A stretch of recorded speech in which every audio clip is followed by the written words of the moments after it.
Solo hay una verdad absoluta, que la verdad es relativa.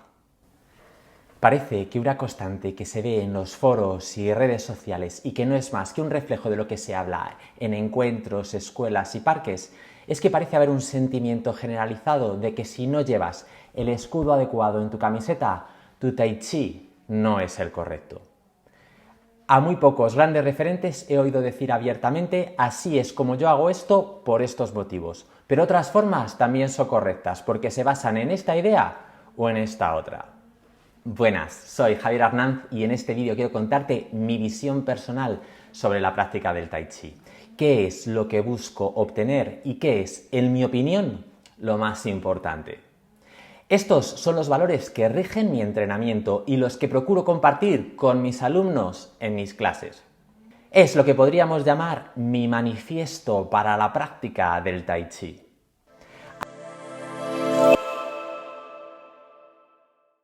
El Tai Chi Chuan o Tai Chi es una disciplina de origen en China con una gran tradición que se debe conocer y respetar, pero sin perder de vista que nuestra sociedad occidental actual es completamente diferente a la sociedad en la que se desarrolló. Existen valores y tradiciones que se deben respetar, otros que se pueden reconocer y otros que no tenemos por qué seguir. El papel del Tai Chi Chuan en la sociedad de hoy en día es la práctica de una actividad lúdica que tiene unas influencias directas en la mejora de nuestra salud y prolonga en el tiempo nuestra autonomía. Su valor fundamental, por tanto, es la mejora de la salud, tanto física como mental, y para conseguir esto, su práctica debe ser completa. La tensión de cualquier parte de nuestro cuerpo de manera mantenida provoca agotamiento y dolores.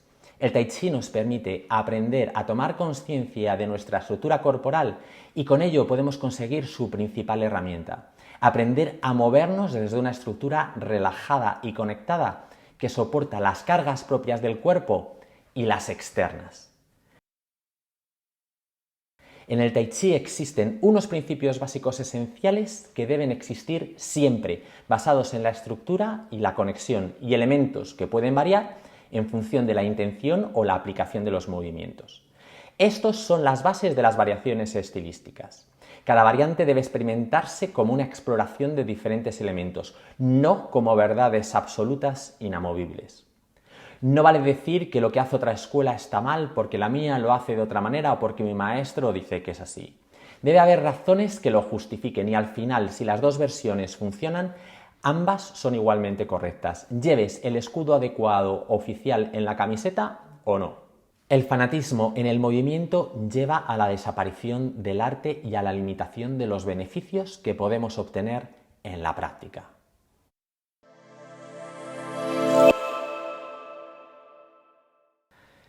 El Tai Chi se compone del trabajo de principios básicos, trabajo interno, formas y práctica en parejas.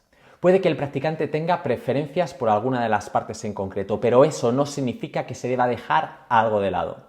En mayor o menor medida, todos los aspectos deben ser explorados y practicados. Las formas son herramientas, no el objetivo. Buscamos entender los principios tras las formas y no adorar la forma en sí. La variación en base a principios es siempre el objetivo. Nuestros cuerpos son diferentes, nuestras experiencias distintas, nuestros oponentes variados. El objetivo es aprender a adaptarse a los cambios. Las diferencias estilísticas entre las diferentes escuelas son como las ramas y las flores de un árbol.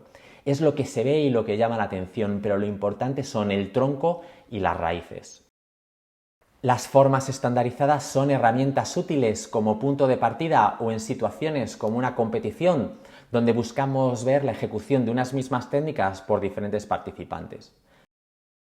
Pero aprender a improvisar y adaptar los movimientos a diferentes circunstancias o aplicaciones con los elementos que aprendemos en las formas debería ser el objetivo principal. El propio orden en el que se ejecutan los movimientos tiene un propósito, pero no es el único. Debemos aprender a enlazar los movimientos de diferentes maneras, pero siempre con un significado útil.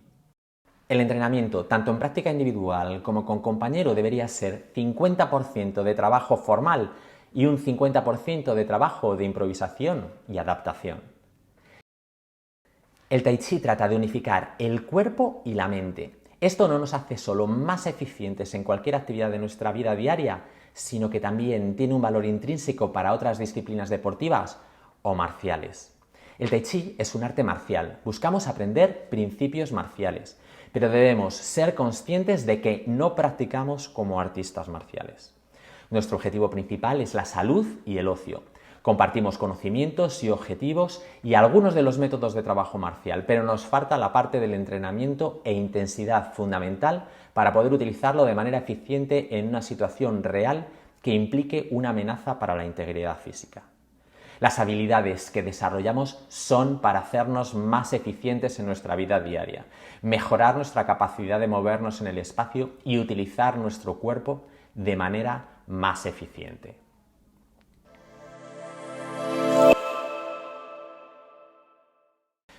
El contacto físico es fundamental para la salud mental y el desarrollo social.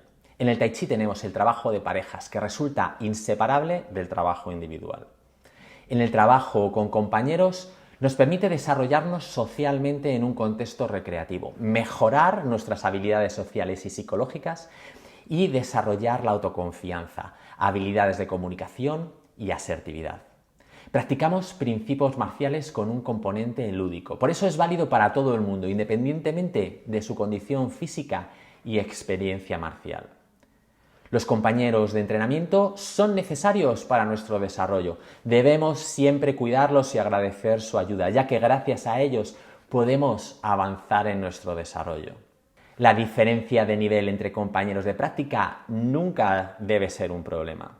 Para el menos experimentado será una oportunidad de recibir energías claras con las que trabajar. Para el más experimentado es una oportunidad de refinar su técnica y poder ser capaz de, mediante la conexión, mantener al Nobel en el ejercicio. El nivel de intensidad de la práctica siempre debe ser consensuado y adaptado al de la persona con menos experiencia. La práctica de parejas debe incluir trabajo desde la conexión, manos sensibles y empuje de manos, o Zhuai Shou y Tui Shou. Desde la desconexión, manos que golpean, o Ta Shou. Y práctica de aplicaciones de manera individual, extrayendo los movimientos de las formas, o mediante formas de parejas. Existen métodos coreografiados que nos permiten explorar todos estos conceptos, pero el objetivo es ir ganando grados de libertad con la práctica hasta que podamos practicar de una forma lúdica y segura con situaciones en las que reine la incertidumbre. Las aplicaciones son expresiones de un principio y si representan un principio pueden expresarse de múltiples maneras, creando múltiples variaciones. Al practicar las aplicaciones no buscamos ejecutar técnicas, sino aprender a expresar esos principios.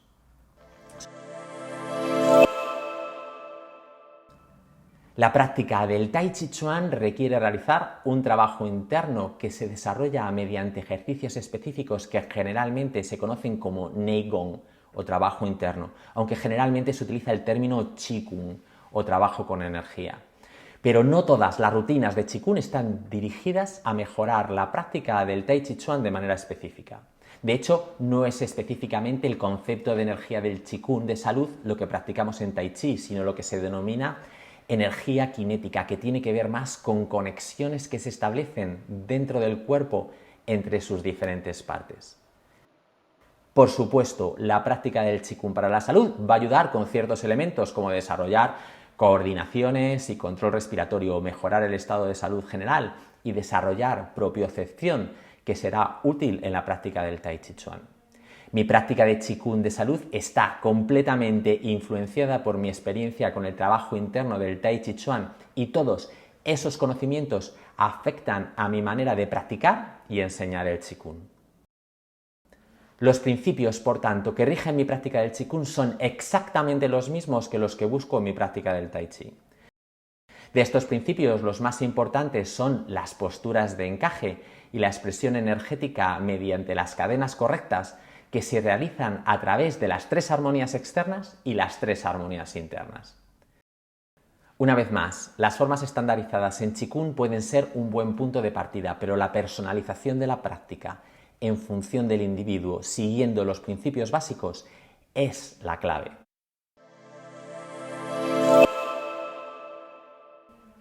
El objetivo no debe ser coleccionar formas.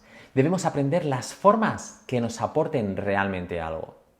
En el caso de la mano vacía, la forma larga es la mejor representación de todos los movimientos. Ahora bien, como esta forma es compleja y poco asequible para un principiante, es también interesante tener una forma corta que sirva de introducción al trabajo tradicional. De esta manera se pueden presentar y practicar los principios de una manera estructurada con una clara metodología enfocada a metas más profundas. Para esta idea, en mi opinión, la que resulta más interesante es la forma de 5 secciones del estilo Yang. Y si te interesa, puedes encontrar un enlace al tutorial completo justo ahí. Las formas de parejas son un elemento importante porque ayuda a poner en contexto el trabajo individual. Son una forma divertida de introducir aplicaciones y establecer las bases de la conexión y permite estudiar aspectos más tácticos como ángulos y distancias más difíciles de ver en el trabajo individual. El trabajo con armas, aunque pueda parecer descontextualizado de la sociedad actual, es necesario para desarrollar nuevas habilidades y explorar las conexiones de nuestro cuerpo. Las armas nos ayudan a extender nuestra intención más allá de nuestro cuerpo, lo cual será también necesario en la mano vacía y en el Qigong. Además, nos obligan a mejorar nuestra estructura, siendo más claros con cómo las soportamos y cómo nos alineamos con ellas.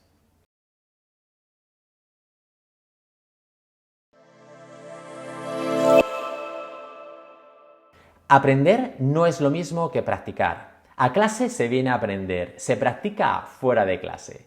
Debemos encontrar tiempo para nuestra práctica personal. Los resultados obtenidos dependerán directamente del tiempo invertido. Si no se puede practicar fuera de clase, no pasa nada, pero se debe asumir que los resultados van a ser mucho más lentos. Un buen criterio para tener en mente es que siempre poco es mejor que nada. No es necesario ponerse la ropa de entrenamiento y dedicar 1 hora completa a la práctica. Podemos encontrar multitud de momentos durante el día para tener nuestra práctica presente. Tenemos que ponernos objetivos realistas acordes a nuestras circunstancias. Y para terminar, una práctica para la salud completa debe incluir actividad física regular y cuidar la alimentación y el descanso. Es decir, el Tai Chi y el Qigong van a complementar, pero no sustituyen unos hábitos saludables. Quiero terminar recordando que esto es mi opinión personal y refleja mi manera de practicar y sobre todo de enseñar. Si has llegado hasta aquí, espero que sea porque te ha gustado el vídeo. Si es así, no te olvides dejarle un like y hacer un comentario. Si no te ha gustado, si tu opinión es diferente o si simplemente quieres matizar algo, también te invito a que dejes tu comentario abajo. Por supuesto, no olvides suscribirte y compartirlo con quien creas que le puede interesar. Te dejo aquí este curso completo por si quieres iniciarte en el Tai Chi y aquí otro vídeo que seguro que te va a gustar. Nos vemos por aquí en otro vídeo.